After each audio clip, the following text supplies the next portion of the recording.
Hello guys, ituturo ko ngayon yung bar chords ng mga major chords at kasabay nun ay yung strumming natin. So basic tayo ulit sa bar chords. Tinalakay natin nakaraan yung mga simple chords niya ng mga major chords A, B, C, D, E, F, G. Ngayon sa bar chords tayo. Kasabay nun yung strumming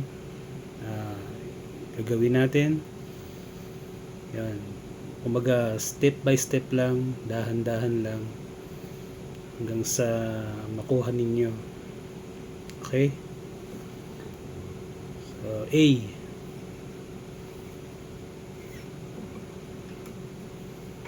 Paglang fretboard siya. 1, 2, 1, 2, 3, 4, 5. Pang 5 fretboard siya. Ayan, sa mayroong dot na kalagay dyan. So ayan ang A. So ayan ang A. So yung B natin, dahil ito yung tatandaan nyo, meron din naman siya dito. Dahil ito A, ang kasunod niya agad ay B. So ganoon. So, pwede natin daanin dito, pwede natin daanin dito yung B. Okay? A, B, C, D, E, F, G. So yan. Ang paglalakbay ng ating mga chords A to G ay may tinatawag dun na whole note at saka half note. So kailan madadaanan yung half note? So, baybayin natin at isa-isahin natin. So, mula sa A, bar chords, no? Mula A hanggang to B ay whole note siya. So, whole note. Yan, whole note siya. A to B. A to B. O pwede rin dito A to B. Yan. So mula dun sa B patungong C ay half note na siya. Ito yung C, half note lang. Ayan siya, half note lang siya. At mula dun sa C patungong D, whole note na uli siya. C, D. Okay, no? Whole note na siya. Ang sumunod ay yung D to E. Whole note uli siya. E. From D to E. Whole note na siya. Yan.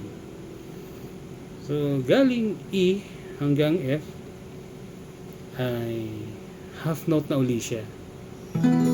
E, F. Half note na uli yung kanyang destination. E, F. So from F to G, whole note na uli siya. F, G. Ayan. Pakatandaan lang ninyo. A to B, whole note. B to C, B, C, half note. C to D, whole note ulit. D to E, whole note. E to F, half note. F to G, whole note ulit. F, G, whole note na uli siya. Yun, balikan nyo lang yung video na to hanggang sa ma-memorize nyo siya. So, sabayan natin ngayon ng strumming. Sa strumming,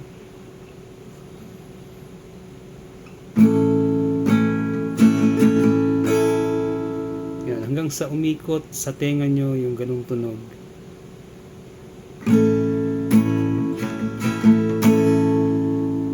Yan. Pagtuturo ko niyan actual sa mga bata noon, ginagamitan ko siya ng down, down, up, down, up, down, up, down. So, yan. Pero, mas maiging natitingahan nyo siya hanggang sa matansya nyo yung bilang.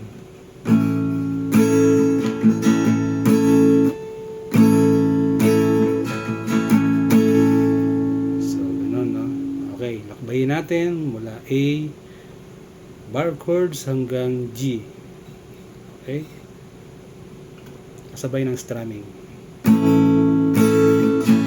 A, B, C, D, E, F, G ulit. So, ganoon. So, lagyan natin ng bilang. May tinatawag na bilang. 1, 2, 3, 4. So, 4 counts. Isang bara. Tigi isang bara ang ating lalakbayin. Mula sa A hanggang patungong G. Okay? 1, 2, 3, 4. 1, 2, 3, 4. 1, 2, 3, 4. 1, 2, 3, 4. 1, 2, 3, 4. 1, 2, 3, 4. 1, 2, 3, 4. 1, 2, 3, 4. So, 4 counts. So, in strumming, so, laging tatandaan, para kang nagbabike na kailangan may manibela at mayroong pedal na kailangan natatansya nyo siya sa inyong paglipat at sa inyong pag-strumming. So, gaya ng ginawa natin. 2, 3, 4. 1, 2, 3, 4. 1, 2, 3, 4. 1, 2, 3, 4. 1, 2, 3, 4. 1, 2, 3, 4. 1, 2, 3, 4. Yun. Hanggang sa umikot sa tenga nyo yung strumming. Tunog ng strumming. So, sa susunod natin video ay ituturo natin yung teorya ng family chords, dahil doon sa A, B, C, D ay may mga nakapaloob doon na kanya-kanya niyang family chords sa mga susunod natin video. Maraming salamat po.